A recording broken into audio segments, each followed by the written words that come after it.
Bem-vindos ao Check-up, o programa onde os temas de saúde que marcam a atualidade são analisados. Esta semana ficámos a saber que Portugal tem indicadores de saúde piores do que a média da OCDE. Saiba quais, deixo-lhe apenas um exemplo. Em Portugal fazem-se mais amputações de pé a pessoas com diabetes do que no resto da Europa. Soubemos também que chefes de serviço da urgência do Hospital de Santa Maria assinaram documentos recusando qualquer responsabilidade sobre a qualidade dos cuidados. Será seguro? Continua a ser seguro ir à urgência deste hospital? Também foi conhecido um inquérito que diz que os pais das crianças com cancro em Portugal lamentam que a investigação nesta área seja tão reduzida. Vamos também mostrar-lhe quais são as razões porque a investigação é insuficiente. Para analisar estes temas e outros e dar-lhe respostas, tenho comigo em estúdio Ricardo Correia de Matos, presidente do Conselho Regional Centro da Ordem dos Enfermeiros, e Guida da Ponte, psiquiatra e elemento da direção da Federação Nacional dos Médicos. Bem-vindos a ambos. Vou começar pelos indicadores de saúde, onde Portugal, de facto, tem piores resultados do que a média da OCDE. Vou referir alguns números. Em Portugal, após 30 dias de internamento, nós temos mais morte por acidente vascular cerebral e por infarto, temos mais portugueses com 2 ou mais doenças crónicas, temos mais diabetes do tipo 1 e 2 e aqui há um dado que para mim foi absolutamente surpreendente, fazemos mais amputações do pé diabético, neste caso 10,4 por 100 mil habitantes, face a uma média de 6,4 ao nível dos países da OCDE. Enfermeiro Ricardo Correia de Matos, estes números significam que nós, por alguma fatalidade, temos menos saúde do que os restantes povos europeus ou que a prestação dos cuidados é também ela pior do que a que existe no resto da Europa. Qual é o seu palpite? Olá Vera, olá doutora Guida. Bem, eu penso que este relatório vem espelhar aquilo que já é dito há bastante tempo, que efetivamente a dimensão da política de saúde terá obrigatoriamente que mudar. Nós estamos muito centrados naquilo que é o tratamento e, portanto, os países internacionais fazem parte da OCDE, são cerca de 37 a nível internacional, não são só europeus. O que vem a reforçar é que efetivamente alteraram as políticas de saúde há mais ou menos 20, 30 anos, e colocaram o foco na prevenção e na promoção. Estes indicadores que a Vera acabou de referir são preocupantes, tendo em conta que estamos a falar de um país que consegue produzir os melhores profissionais de saúde do mundo, médicos e enfermeiros, só para falar nos dois principais. Portanto, isto torna-se preocupante e, do nosso ponto de vista, temos que olhar para estes números com base na construção futura do que deve ser as políticas de saúde nestas dimensões. Eu falo de duas que para mim são absolutamente essenciais e que espelham um pouco o nosso fracasso na concretização destes indicadores, que é centrado naquilo que deve ser os indicadores de qualidade de vida. Um outro fator que é muito importante tem a ver com o incentivo ao exercício físico que não está a ser feito. Isto tudo tem que ser feito numa base de políticas de proximidade. Esses são, de facto, alguns dos indicadores que irei, entretanto, referir, mas disse aí uma coisa que eu acho que é interessante, que nós estamos a falar de um país que produz, provavelmente, dos melhores profissionais de saúde a nível internacional, não só a Europa, mas aqui, para que a realidade seja mais comparável, comparemos-nos com a Europa, que nos está mais próxima, como é que, produzindo os melhores profissionais de saúde do país, os cuidados depois também não são dos melhores a nível europeu e internacional, se quisermos alargar o universo de comparação? Sem qualquer tipo de populismo, tem tudo a ver com as condições que são criadas para os profissionais poderem desenvolver a sua atividade e aquilo que aprenderam no campo teórico. Em Portugal ainda não temos políticas centradas naquilo que devem ser os projetos de vida dos profissionais e, portanto, dar aos profissionais as melhores condições para que possam desenvolver o seu trabalho. E existe também um outro indicador que é preocupante, tem a ver com o desequilíbrio absolutamente brutal dentro dos grupos profissionais da saúde. Isto prova muito bem que Portugal, desde que criámos o nosso Sistema Nacional de Saúde, há mais ou menos 35, 40 anos, estamos permanentemente focados naquilo que é o tratamento da doença e o diagnóstico da doença, quando hoje as necessidades das pessoas já não é nessa dimensão. Hoje estamos a falar que a maior parte das pessoas já possui doenças crónicas e, portanto, temos que dar condições aos profissionais para que se possam reequilibrar para produzir a melhor qualidade de vida dessas pessoas. Esse é um dos indicadores, temos muitos portugueses com mais do que uma doença crónica. Relativamente a este indicador da amputação do pé em pessoas com diabetes, que para mim foi algo que me surpreendeu, isto tem a ver com o quê? O doente chega tarde ao tratamento? Há um descuido no acompanhamento destas situações, que tenderá a começar por uma ferida, até que depois desenvolve e agrava para a necessidade de facto, amputar o membro inferior. Porquê é que isto acontece? Eu, no início da minha carreira, trabalhei nessa área e aquilo que eu posso dizer é que tivemos um decréscimo brutal nessas dimensões todas mesmo que a Vera assim? acabou de dizer. Sim. Mesmo assim? Ou seja, nós temos mais, mesmo assim já tivemos ainda mais? Sim, porque, repare, existe um tempo de espera elevadíssimo. Esses doentes, por regra, são doentes com fraco suporte familiar. E, portanto, eu não queria utilizar a palavra abandonados no seu domicílio, mas é quase que fosse assim, porque as nossas SCCIs não têm capacidade, não estão dotados com o número de enfermeiros adequado para poder supervisionar essas pessoas em casa, e quando é marcada a consulta de acompanhamento, muitas vezes 2, 3 meses após, a ferida já evoluiu muitas vezes, ou quase sempre para estados máximos, e aí então depois da avaliação médica que os colegas fazem, não conseguem ter outra solução que não a amputação. Doutora Guida da Ponte, tem aqui um indicador que fala direitinho para aquilo que é a sua área de trabalho e a sua especialização. Nós continuamos a ser os piores dos piores no consumo de antidepressivos. Estamos a falar de medicamentos que não são de venda livre, portanto, um médico, tomando isto por bom, terá prescrito esta medicação. Isto significa o quê? Nós, de facto, somos deprimidos e, portanto, este consumo só reflete aquilo que na realidade os portugueses são. Os médicos portugueses prescrevem demais e erradamente este grupo terapêutico, ou os números estão inflacionados face àquilo que é a realidade? Bem, antes de mais, eu gostaria de iniciar ao dizer que, de facto, os piores resultados de saúde, abaixo da média da OCDE, especialmente até pegando no caso da amputação pelo pé diabético, o que se passa é uma falta de prevenção, não é? Uma falta de investimento em saúde pública. Estas são doenças que, de facto, a diabetes, por exemplo, é uma doença progressiva, sistémica, e sem a adequada prevenção de cuidados, prevenção da ferida, até chegar à ferida, de facto, há uma evolução e de uma pioria da evolução, indicativo explícito é o número de amputações. Sem sombra de dúvida. Ou seja, nós continuamos nós, enquanto sistema de saúde, muito preocupados com o tratar. Estamos centrados no tratar porque, de facto, nós não conhecemos o que é um investimento na prevenção. O que é um investimento na saúde pública? Além do tratamento, há a dita prevenção que passa pelo trabalho dos profissionais, o trabalho direto que tem a ver com a educação da população, a literacia em saúde, que a nossa população, infelizmente, não lhe chega, não há investimento.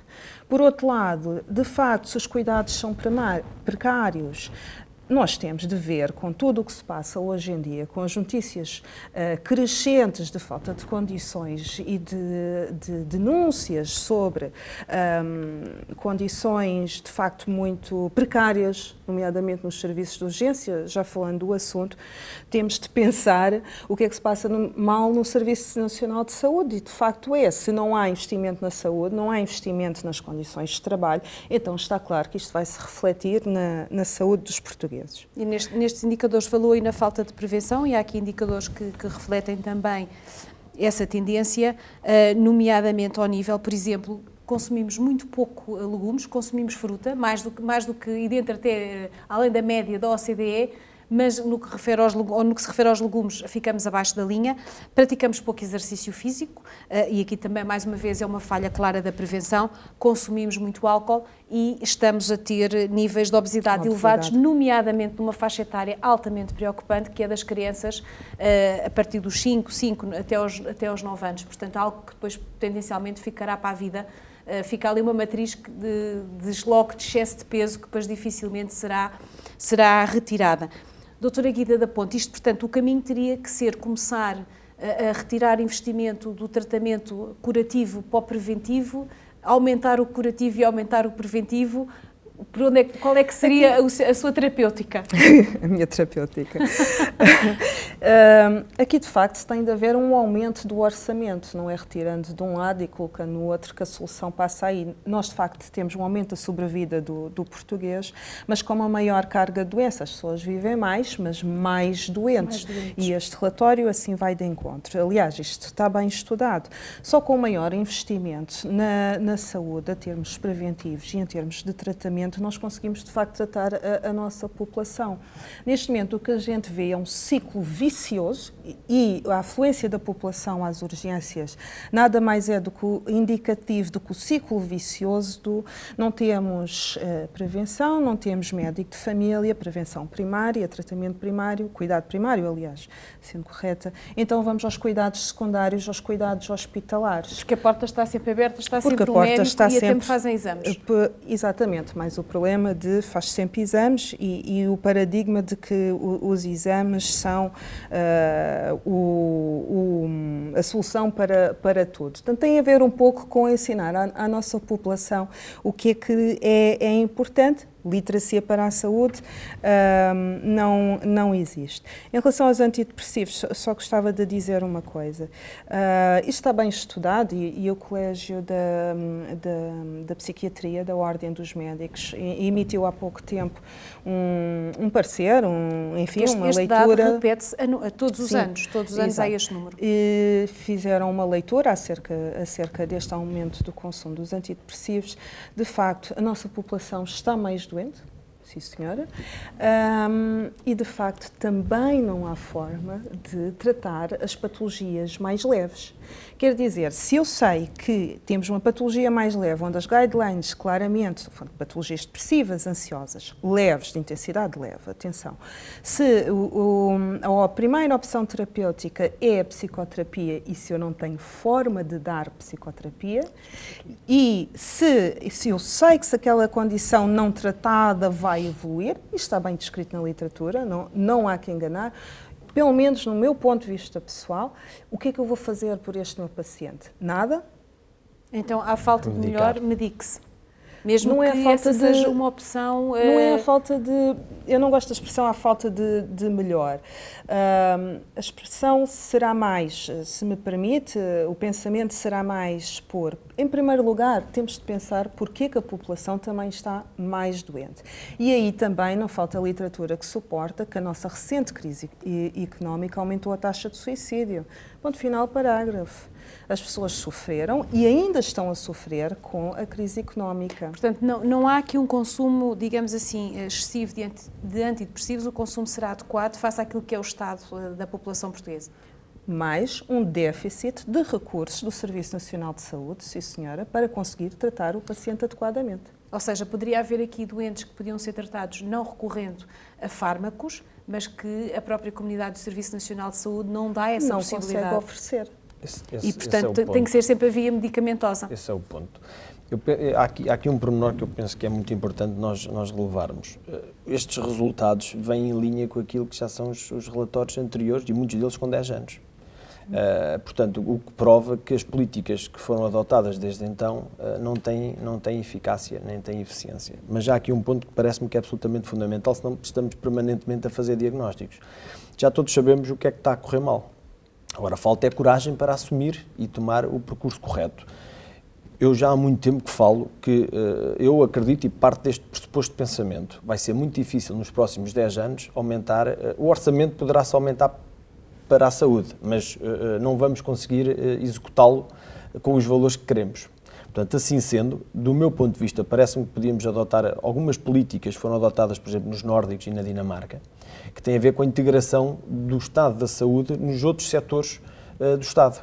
Portanto, neste caso específico, estamos a falar da segurança social. Mas isso quer dizer o quê, enfermeiro? Quer dizer que tem que existir transferências de verbas, porque tem que haver a consciencialização que a saúde, o resultado da saúde tem um impacto absolutamente brutal no desempenho de toda a economia. Transferências de verbas do Ministério da Segurança Social para a saúde ou de outros ministérios, por exemplo, do trabalho ou da economia? Correto. Para esta área? Correto. Tem mesmo que ser. É a única forma de nós conseguirmos financiar a prevenção e a promoção. Há quem fale também que foi uma ideia que já, aliás, uma ideia que foi uma realidade no passado, que é ter a saúde e a segurança social unidas num Ministério único. Isso seria viável, perguntamos? Ou seria uma estrutura tão pesada que, atendendo àquilo que são as necessidades hoje do Serviço Nacional de Saúde, tenderia a não ser eficiente? Não me parece que seja pesado. Por exemplo, a Dinamarca funciona assim. Aí tem ótimos resultados. Mas a Dinamarca depois também tem, como dizia a doutora Guida, tem uma população que, em termos de conhecimento de saúde, é muito melhor informada. Portanto, sabe o que procurar, a que recorrer. Não é bem o caso da população portuguesa. O que tem que existir, e nós fizemos esse relatório até no Fórum 21 para a Saúde, é óbvio que as políticas têm que ser em consonância umas com as outras. Não é possível nós adotarmos uma política num momento e fechá-la em si própria. Portanto, tem que haver uma política de proximidade, portanto, a descentralização da saúde vai ter que acontecer. As autarquias terão que assumir um papel mais próximo da população, nomeadamente na promoção, quer do exercício físico, quer da alimentação, de hábitos de vida saudáveis. Isto é, portanto, do meu ponto de vista, absolutamente fundamental. Agora, se nós vamos continuar a criar diagnóstico em cima de diagnóstico, nunca vamos conseguir resolver. Esta questão do consumo medicamentoso, por exemplo, é muito engraçada. A doutora Guida falava e muito bem. Nós prolongamos a terapêutica medicamentosa porque falhamos nas outras terapias não medicamentosas, porque não temos grupos profissionais e número suficiente para as fazer. É só por isto.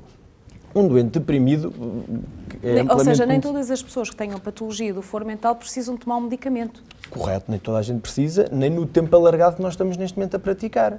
A doutora falou muito bem na psicoterapia. É melhor estar a fazer alguma coisa, neste caso a tomar uma medicação, do que não fazer nada. Vamos lá ver. É como eu digo, a descrição da evolução das patologias está bem feita.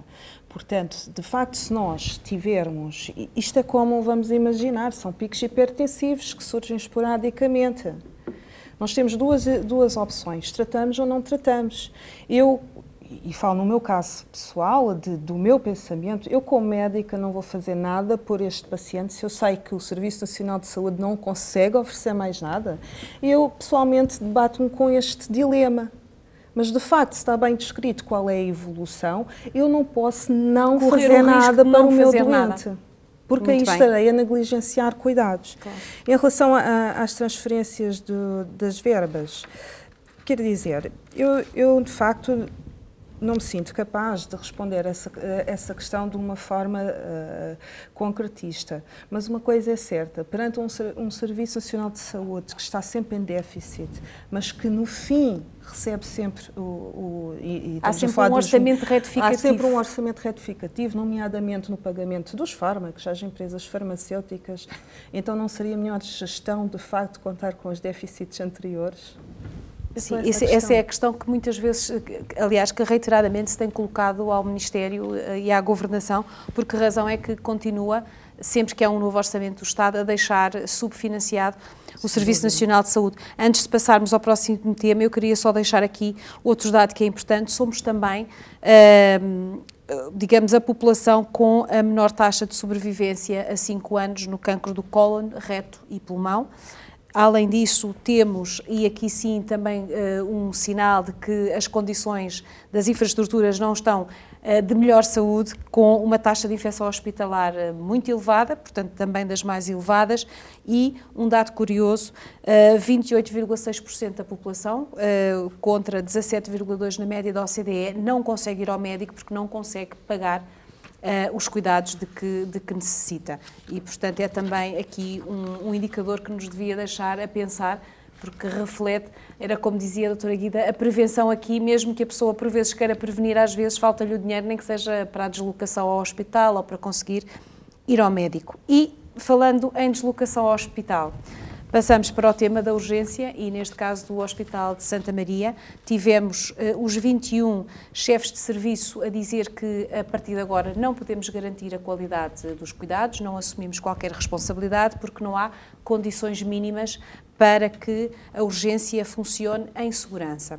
Estas condições mínimas referem-se a, muitas vezes, não haver o número de especialistas ou das especialidades indicadas no banco, portanto, na urgência, e estar, muitas vezes, o interno, portanto, o médico ainda em formação de segundo ano, de terceiro ano, a garantir a resposta e ali a linha da frente a quem acorre ao serviço.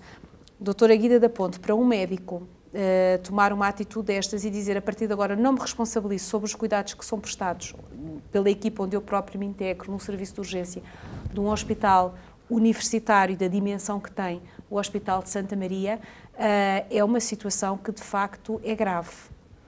É uma situação de facto gravosa. Nós só podemos congratular os colegas pela coragem. Isto acontece em todos os hospitais do país. Isto é transversal. Porquê que diz que é um ato de coragem? Porque os outros médicos sabem o mesmo e não o fazem? Porque, de facto, hoje em dia as pessoas veem-se muito pressionadas para tomar este tipo de atitude. Porque se assim fosse, então toda a gente já o teria feito. Portanto, quem trabalha sabe quais são as condições neste momento que temos nos serviços de urgência. Também quem trabalha sabe que as pressões afetas aos profissionais são muitas e pressões de vários tipos. Neste momento o que existe, a meu ver, é um negar da tutela sobre as condições que estão a oferecer aos pacientes, em vez de uma resolução do problema.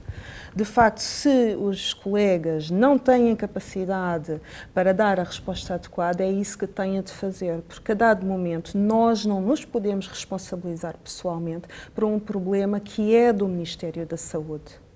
Isto quer dizer o quê? O médico não se responsabiliza porque não conseguiu chegar ao doente a tempo, porque não conseguiu perceber no exame ou olhar atentamente para o exame e diagnosticar o que lá estava na plenitude e deixou passar qualquer coisa que não devia ter deixado, enganar-se na prescrição de um medicamento. O que é que pode acontecer numa situação destas de pressão em que os recursos são parcos?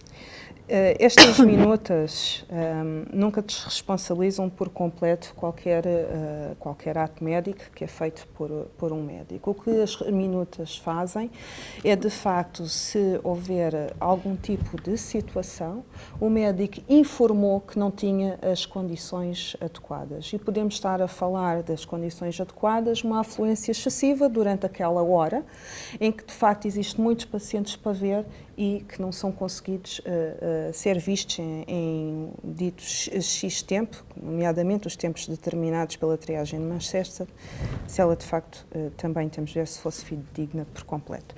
No entanto, é isso que estas minutas fazem. Se nós não nos queixarmos, nós temos responsabilidade por tudo o que se passa com o doente. E assim nós estamos a informar que, de facto, não temos as condições necessárias. Logicamente, perante algum... É por isso que vem escrito na folha, na minuta, vem escrito qualquer acidente ou incidente. Estas minutas que os médicos preenchem são minutas que estão disponíveis, penso eu, no site da Ordem dos Médicos e que o médico, se não se sente seguro que tem tudo o que precisa para exercer a sua profissão com segurança, pode então descarregar, retirar este documento online, preenche e entrega, isto é entregue no próprio hospital, certo? Informando a administração de que, atenção, eu estou a trabalhar nestas condições. Portanto, estas minutas, inclusivamente, estão no site do meu sindicato. Nós fizemos essas minutas, disponibilizamos, porque é um assunto, de facto, do foro da Ordem, sim senhora, mas é também um assunto do foro sindical. Por ser as condições de trabalho. Portanto, é uma coisa mista. O que os colegas fazem é preencher a minuta, informam a entidade patronal e a entidade patronal, a partir do momento que é informada, é responsabilizada por aquelas condições de trabalho. Ou seja, não pode dizer que não conhecia... Não podem dizer que não sabiam. Não sabiam, não é? Porque a atitude mais comum é, se de facto estás a trabalhar assim, é sob a tua responsabilidade, porque nunca nos deste conhecimento.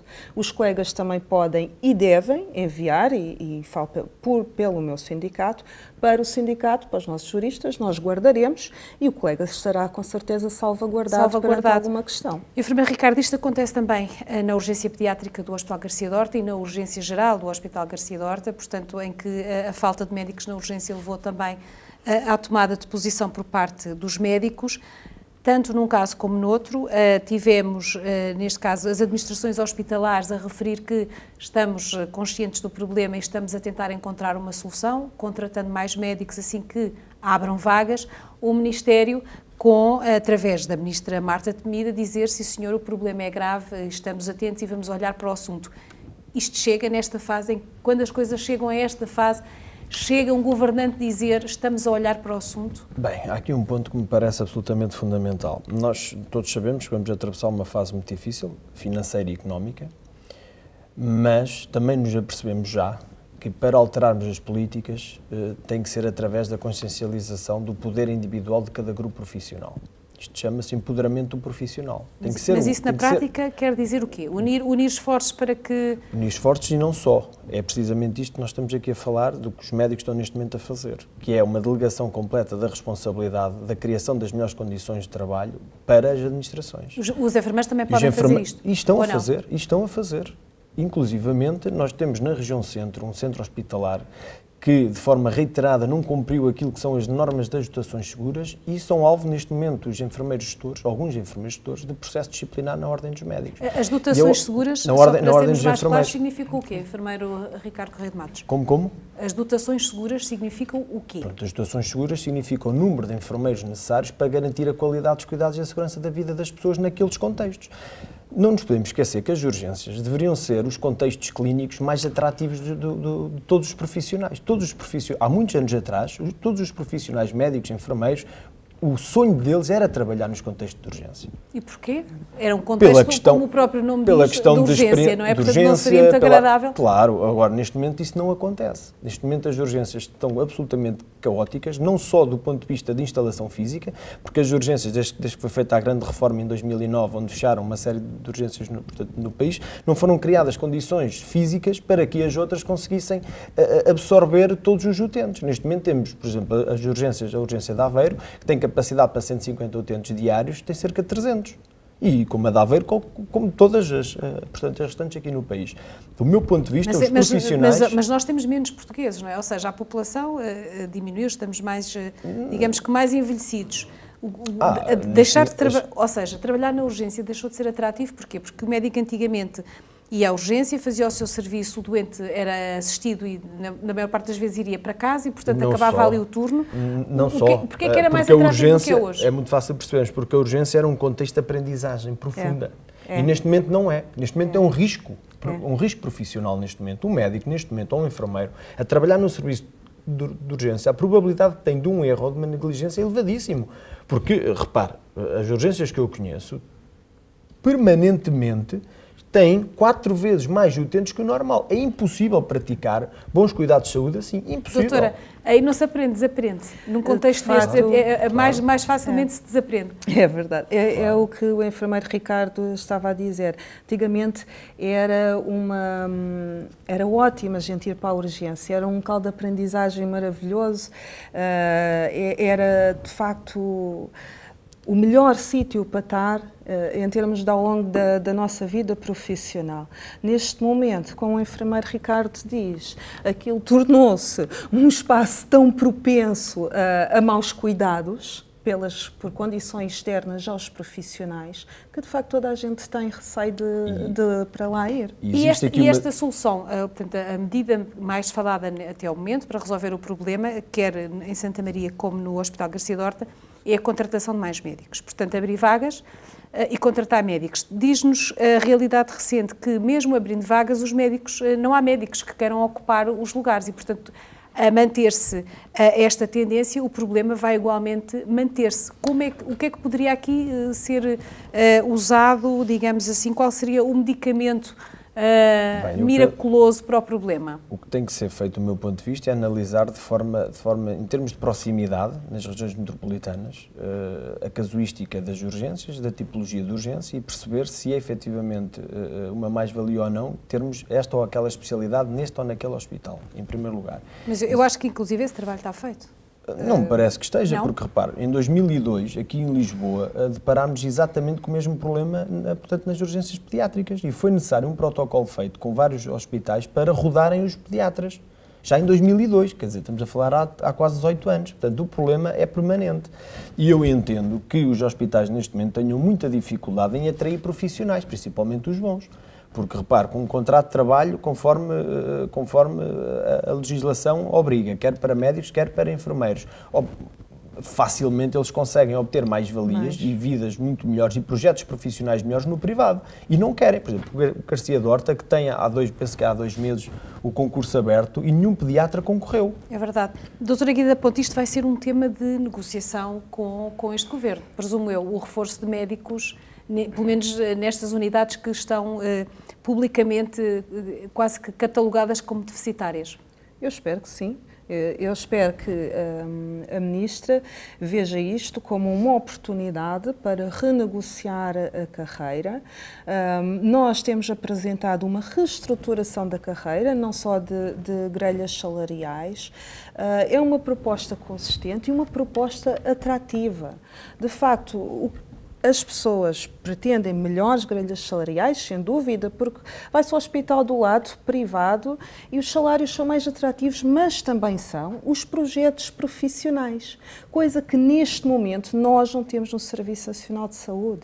E as pessoas desejam um projeto profissional. Uma pessoa que esteja na área da saúde e que tenha o desejo de melhoria, que é a maior parte de nós, e assim estas estruturas da saúde assim o obrigam, nós temos o desejo de progredir, de crescer. Portanto, sim, passa por melhorar condições de atratividade, passa por saber captar, neste caso, os médicos para os hospitais e para os serviços de urgência, e não apenas dizer os concursos foram abertos e ninguém veio. As pessoas têm de perguntar porquê que ninguém veio. Claro, isso também é uma forma artificial de dizer que se está a tentar resolver o problema. Eu abri o concurso e não tive médicos. Com certeza. Portanto, é uma falsa resolução. Há tanto tempo que isto ocorre. As administrações sabiam. As administrações sabiam que isto... A administração do Garcia Dorta tinha conhecimento desta situação há muito tempo. A administração do Santa Maria tinha conhecimento disto há muito tempo. É impossível as pessoas não terem conhecimento disto, seja de uma forma informal. Agora é que há algum problema? Não, o problema há a sair na notícia que abrimos X vagas, os médicos não quiseram ir. Portanto, é sempre a projeção da culpa para o terceiro. Para os médicos, neste caso para os médicos. Já há aqui um ponto que me parece absolutamente fundamental, e as ordens profissionais e os sindicatos devem ter aqui um nível de responsabilidade elevado. Nós não podemos cairmos numa situação de pensarmos que há, através desta forma de recusa de fazer os turnos da noite, recusa de aceder aos contratos, uma pressão dentro do Ministério para conseguir ganhos. Porque isto só vai privilegiar uma única situação, que é aquilo que temos vivido nos últimos 20 anos, que é uma guerrilha quase que permanente dentro dos grupos profissionais para ver quem é que consegue obter a melhor fatia. E eu sou completamente adverso a esta situação. Aliás, e a Guida sabe, a Ordem dos Médicos sabe também, através do bastonário e do Dr. Carlos Cortes, a posição que eu tenho nesta matéria, que eu acho que as ordens profissionais têm que se unir nesta matéria, chegar aqui a consensos das equipas multidisciplinares e da sua constituição. Como é que se vai desenhar este projeto profissional? Se não tivermos esta capacidade de fazer, aquilo que vai acontecer é aquilo que tem acontecido nos últimos anos, que é um aproveitamento político destes conflitos. Cada grupo profissional tenta conseguir as condições para si, portanto, sem haver esta atitude concertada. E tem que haver uma cooperação muito grande entre nós, quem trabalha na saúde, para conseguirmos atingir bons rácios e chegarmos aos rácios da OCDE no que diz respeito ao equilíbrio profissional, no que diz respeito à constituição de equipas cirúrgicas, de equipas de urgência, porque se não tivermos esta capacidade, nunca vamos conseguir ter um Sistema Nacional de Saúde equilibrado. Estamos sempre a falar de falta de organização, que é algo que caracteriza muito os portugueses, não só na saúde, mas em todas as áreas. A doutora Guida da Ponte falou aqui num aspecto que eu acho que é relevante, que é, não é só preciso cativar os profissionais com melhores salários, mas também com projetos. E isto leva-nos para um terceiro tema, que é o facto de, em oncologia pediátrica, os pais e os números que foram conhecidos no inquérito revelado na Fundação Carlos Gulbenkian dizem que 9 em cada 10 pais de uma criança com cancro nunca foram questionados sobre a possibilidade de o filho participar no ensaio clínico. Ou seja, queixam-se que há falta de investigação nesta área. E depois, olhando para as razões, há falta de investigação porquê? Porque metade dos investigadores de oncologia pediátrica não têm fundos para fazer as suas pesquisas, mesmo, e apesar de 40% admitir que, se houvesse esses fundos, nós até estaríamos disponíveis a fazer as investigações e as análises fora do horário laboral. Portanto, como um projeto que incentive e que me faça sentir útil, não só na prestação de cuidados, mas no desenvolvimento de novas abordagens. Doutora Guida da Ponte, isto de facto para um médico e para quem quer continuar a progredir naquilo que é o conhecimento científico e médico, não poder investigar, ainda mais nesta área do cancro oncológico, que é uma área muito, muito especial, é muito castrador, até inclusive de ficar em Portugal. Sem dúvida, sem dúvida. Esse é outro dos motivos pelos quais, de facto, as pessoas não sentem atratividade neste momento, sentem pouca atratividade, vamos pôr assim. Está claro que as pessoas sentem alguma, porque mantemos-nos lá. Que as pessoas sentem pouca atratividade, quer dizer, lógico que a progressão na carreira faz-se em termos clínicos, cuidar do doente, observar o paciente, mas também estudar e sentir que contribui para a medicina evoluir. No tempo do ministro Adalberto Campos Fernandes, saiu um decreto-lei onde vinha delineado os centros de investigação e o seu projeto para, enfim, incentivar a criação de centros de investigação. Ora, eu, salvo erro, no mínimo, isto está em 2 anos, não quero dizer incertezas, mas tem no mínimo 2 anos, nada foi feito, não é? Portanto, está claro que falta tempo para investigar, se as pessoas nem sequer têm tempo para trabalhar, falta tempo para investigar. Eu posso lhe dizer, seguramente, que a maior parte da investigação, enfim, nestas áreas biológicas e moleculares do cancro, logicamente, que requerem instalações, mas grande parte da investigação é feita em casa, fora do tempo de trabalho. Isto torna-se insustentável por mais boa vontade que as pessoas têm. E têm, de facto, boa vontade e as pessoas continuam em casa a estudar no seu tempo livre. O problema é que, assim, lógico, que não há nenhum incentivo à investigação. Isto, paralelamente, nós fazermos as coisas no nosso período extralaboral, paralelamente a um aumento da carga de trabalho com falta de condições. Sim, senhora, claro, explica. E sem o fundo apropriado, acaba por ser um trabalho que é extenuante. Eu já nem falo em fundos, porque vê-los e que não é economicamente viável, porque o médico poderá estar a trabalhar noutra unidade, por exemplo, privada, em vez de então de estar em casa a investigar e a fazer investigação clínica para o cancro ou pediátrico ou para outros qualquer, porque se não há fundos e não há disponibilidade, não há libertação de tempo para essa atividade, torna-se de facto difícil. E é muitas vezes isso que os médicos que vão trabalhar para o estrangeiro referem, que lá fora há projetos, médicos, enfermeiros, outros profissionais de saúde, há projetos, temos tempo para estudar, temos tempo para investigar, não é só o dinheiro ou só trabalhar num hospital muito moderno ou com equipamentos de ponta. E por falar em equipamentos de última geração, tivemos portanto, recentemente, por estes dias, a Ministra a vir à televisão a agradecer ao Príncipe Aga Khan a oferta de um equipamento de elevado valor, no valor de 2 milhões de euros, um robô cirúrgico, o primeiro para o Serviço Nacional de Saúde. Ele vai estar a funcionar no Hospital Correio Cabral, será utilizado sobretudo para intervenções cirúrgicas muito precisas ao nível da próstata, do reto, do fígado e do pâncreas, com a grande vantagem de haver uma menor perda de sangue e um menor dano anatómico no que possa ser a intervenção cirúrgica. Enfermeiro Ricardo Correia de Matos, não deveria ser um mecenas a oferecer um equipamento, ao que parece tão importante e essencial para aquilo que é a intervenção cirúrgica oncológica, uma das doenças que mais preocupa a população no Serviço Nacional de Saúde, ou seja, o Serviço Nacional de Saúde deveria ser capaz de ser ele mesmo a providenciar este tipo de tecnologia. Sim, mas repara, estas duas situações, as últimas que falámos, elas estão ligadas, porque tem faltado a Portugal e a quem faz política de saúde esta capacidade de olhar para todos os setores de forma integrada. A academia, a investigação, a clínica e os stakeholders. Esta capacidade, por exemplo, a Alemanha tem, neste momento, de oferecer um projeto profissional aos seus profissionais, tem muito a ver com esta capacidade integrativa de todos, de perceber que naquela comunidade é necessário, por exemplo, uma área que seja mais desenvolvida e, portanto, providenciar através da universidade, dos stakeholders daquela região, esse suporte. O que aconteceu, por exemplo, neste momento, foi um mecenas que fez essa oferta, mas isso acontece em todos os sistemas nacionais estrangeiros, e bem. Agora, a mim preocupa-me é perceber se efetivamente essa comunidade se necessitava mais desse equipamento, ou, por exemplo, seja o Porto, ou o Algarve, ou a região centro. Por exemplo, o que está a faltar neste momento é esta capacidade integrativa. E porquê é que foi para o Hospital Correio Cabral e não para outros? Qual foi o que é que motivou, digamos, a localização e a fixação do equipamento? Qual foi o critério de base? Portanto, o meu pensamento vai muito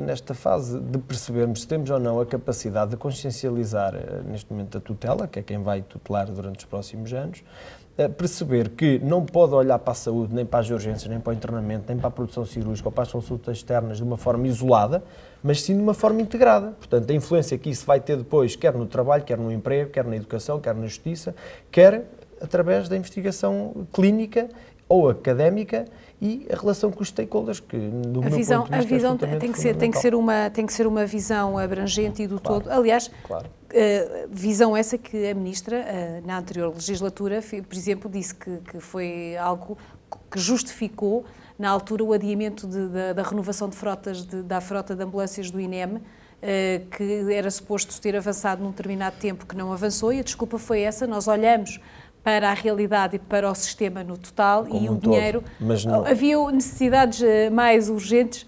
a dar resposta do que renovar a frota. E, portanto, ou seja, é um argumento que serve numas situações e que não serve noutras. É um bocadinho... Eu já disse isto uma vez e vou repetir. Quem está na João Crisóstomo tem que ter uma atitude conciliadora. No que diz respeito às ordens profissionais, por exemplo, eu não consigo perceber como é que um governante que vai tutelar a área da saúde não entende a importância que as ordens profissionais têm e a capacidade que tem que ter de trabalhar com as ordens profissionais em conjunto e não em guerrilha, em conjunto. Quer dizer, com as ordens ou até com os sindicatos, que são estruturas que estão no terreno, que conhecem a realidade, que são compostos por profissionais altamente qualificados e esses sim sabem quais são as medidas que devem ser tomadas. Refere-se ao caso concreto da Ordem dos Enfermeiros, em que é conhecido o diferente público com a bastonária Ana Rita Cavaco, que entretanto foi reeleita, o enfermeiro Ricardo também, portanto aqui os parabéns pela reeleição, ou a todas as ordens, porque de facto com a Ordem dos Enfermeiros parece que há aqui uma grande personalização de um conflito entre Marta Temido e Ana Rita Cavaco. Eu penso que quem está na política tem que entender que existe uma missão que temos de cumprir e que não podem haver situações, eu até diria estados de alma, porque não gosto desta ou daquela pessoa. Temos que trabalhar com as pessoas e temos que valorizar as organizações. Eu penso que a relação que existiu e o conflito que existiu com a doutora Marta Temido foi num contexto muito difícil de afirmação e da valorização do enfermeiro em Portugal, em linha já do que é a nível internacional, portanto, foi conseguido algumas partes, não tudo, e portanto esse trabalho terá sempre que ser feito através dos sindicatos e através da Ordem também em alguns momentos, por exemplo o internato da especialidade, que foi uma matéria que foi negociada com o professor Adalberto Campos Fernandes e, portanto, eu espero que a doutora Marta Temido entenda agora, no novo mandato, desta necessidade para o nosso SNS e, portanto, eu estou perfeitamente convencido, porque é uma crença que eu tenho, de que, efetivamente, no novo mandato a relação será completamente diferente e temos que ter uma relação de construção. E a doutora Acha Marta que vai ser? Temido... Tem algum sinal que justifique esse prognóstico? Eu não posso afirmar que tenha tido um sinal. Eu acredito que neste momento o Governo vai atravessar um momento extremamente difícil, o quadro macroeconómico do país não é bom, é muito negativo e, portanto, o Governo tem que trabalhar com os profissionais e tem que trabalhar com as ordens profissionais para tentar perceber como é que deve implementar novas políticas de saúde e como é que vai alterar as que estão em vigor neste momento. Uma coisa é certa, a votação foi a mais expressiva de sempre, dos 70 mil inscritos, 39% foram votar e, portanto, a bastonária foi eleita quadruplicando a votação, quadruplicou a votação que teve em 2015, portanto, revela que, de facto, os enfermeiros criam este tipo de luta acesa e que vão continuar a querer que a Ordem faça esta defesa dos seus direitos, da progressão e das carreiras. Portanto, doutora Guida, com o mesmo objetivo do lado dos médicos, Marta Temido não vai ter 4 anos pela frente nada serenos, não é? Portanto, estes temas vão estar, de facto, em cima da mesa, provavelmente já nas próximas reuniões. Não sei se já pediram reuniões com a nova equipa do Ministerial. Nós, de facto, sim, eu acho que esta legislatura não vai ser fácil, as condições também do Serviço Nacional de Saúde não são. Eu acho que o caminho é as ordens e os sindicatos, como temos feito, é a defesa do Serviço Nacional de Saúde. Sim, a Ministra tem de ouvir quem trabalha e quem representa os profissionais. Acho que nós só tentamos fazer isso e tentamos passar uma mensagem das dificuldades.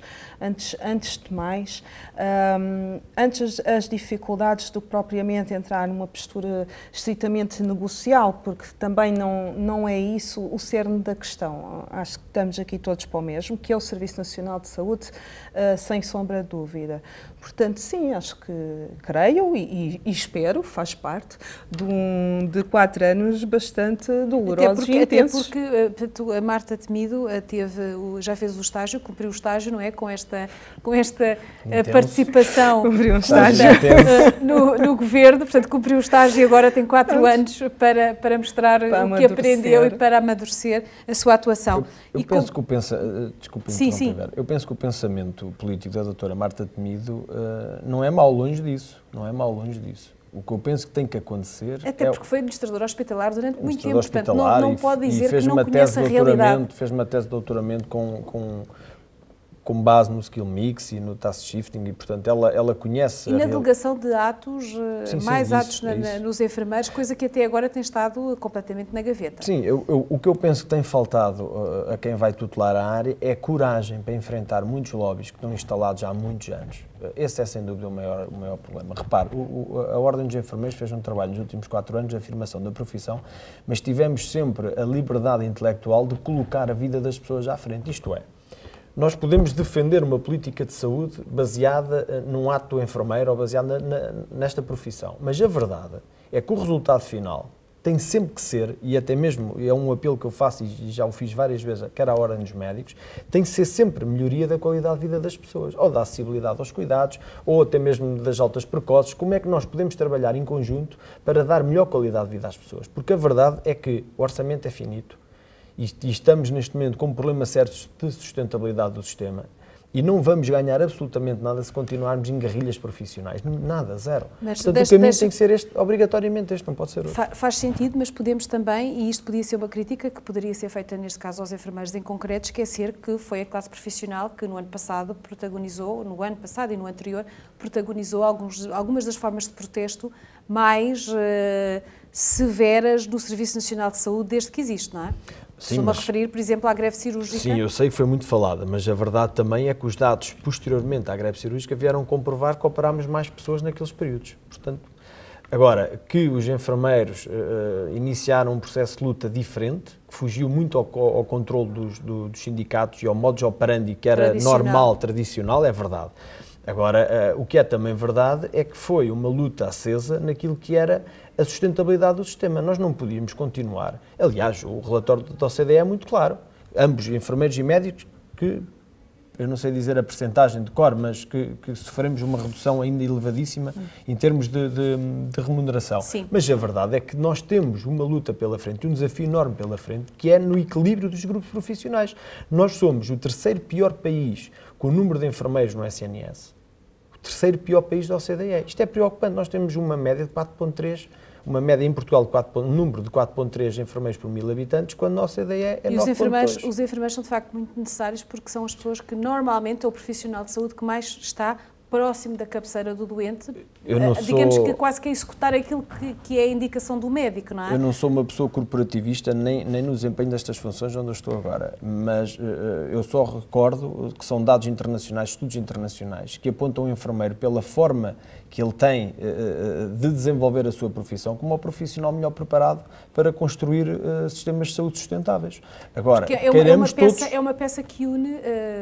toda a equipa multidisciplinar. A equipa multidisciplinar, não é? Porque acaba por executar aquilo que é a estratégia terapêutica do médico, é ele que depois, quase no dia-a-dia, vai acompanhando e executando aquilo que é a orientação que o médico dá. A formação do médico é muito cara e, portanto, o médico é altamente treinado e formado para conhecer a doença, diagnosticar a doença, conhecer os medicamentos, medicar. Mas depois há que levar isso ao doente. Claro, este trabalho é absolutamente fundamental, só que depois temos tudo o resto à volta, que tem que ser povoado pelos vários grupos profissionais, que têm que funcionar em sintonia para atingirmos altos resultados. E se existem é porque são precisos, não é?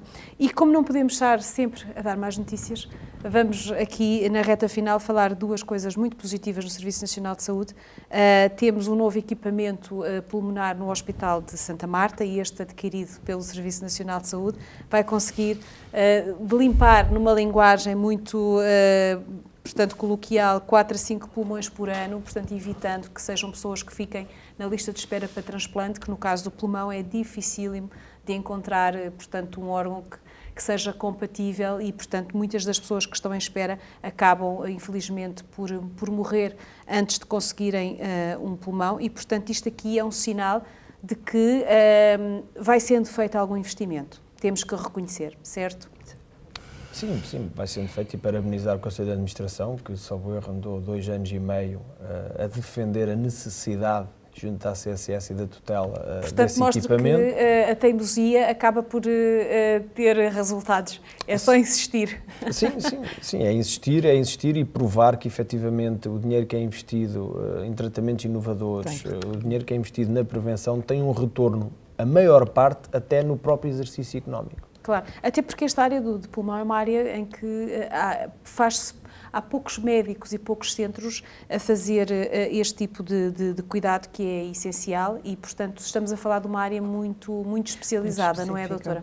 Portanto, sim. Santa Marta é, de facto, uma unidade dentro do Serviço Nacional de Saúde um bocadinho diferente. É um hospital reconhecido a nível nacional e, sim, salvo erro, o primeiro. Não quero estar a cometer um crime a dizer, mas o primeiro e mantém-se na vanguarda na área do transplante. Portanto, de facto, temos de parabenizar a tutela por este investimento e esperar que seja feito mais. Que seja um bom sinal do que está para vir.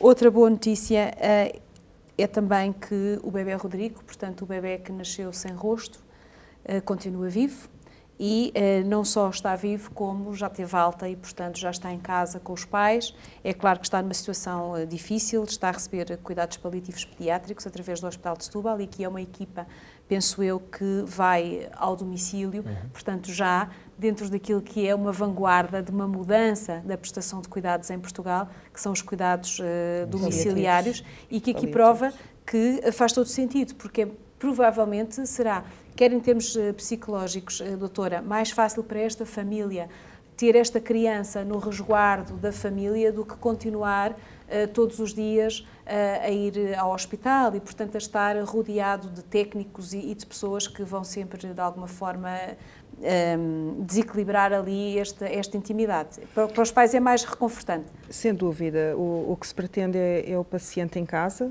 falando de uma forma transversal, em cuidados paliativos. Pretende-se o conforto do lar, com as coisas pessoais das pessoas, com o amor da família, que não pode ser dado, com certeza, da mesma forma num lugar como um hospital, que é um lugar, ao fim e ao cabo, impessoal, por mais carinho que os profissionais tenham e têm, com certeza. Portanto, é esse o objetivo dos cuidados paliativos e houve um avanço, sim senhora, no desenvolvimento e de facto é isso que sobretudo na área pediátrica, são sempre doentes especiais. Uma criança que recebe cuidados de fim de vida, porque é disto que estamos a falar, não é? Paliativo é isto que quer dizer, certamente estará muito melhor naquilo que é o seu espaço do que numa unidade hospitalar. Sem dúvida, especialmente crianças, neste caso é um bebê, mas especialmente crianças. Aqui mais para a família, certamente, para os pais, porque é uma criança que, pelas próprias condições físicas que tem, é um caso chocante. É um bebê que tem malformações gravíssimas que certamente os pais estão muito mais serenos no seu espaço privado do que provavelmente na unidade hospitalar, digo eu. Vamos ver, estas pessoas terão de ter tudo, como é lógico, como todo o paciente tem, ou pelo menos, enfim... Mas neste caso fará a diferença, doutora, o estar mais resguardado? Eu acho que todo o paciente em numa fase terminal, eu às vezes tenho alguma dúvida na palavra, no termo genérico, era mais isso. Todo o paciente na sua fase terminal, seja uma fase terminal mais curta ou mais prolongada, que depois as definições variam, será de certeza mais reconfortante para o próprio e para a família. Temos, no entanto, também de ver e fazer uma salvaguarda. É assim, de facto, falar pelos outros e na teoria é de facto o que se pretende em casa, mas não se pode deixar de perguntar sistematicamente como é que os familiares estão e se é isso que eles pretendem. Porque o estado de saúde, ao fim e ao cabo, vai variando, o estado físico de deterioração progressiva vai variando e tem de haver uma avaliação sistemática. Muito bem, agradeço a ambos a participação no check-up. Muito obrigada. Ficamos por aqui, desejo-lhe uma semana cheia de saúde. Voltamos em breve.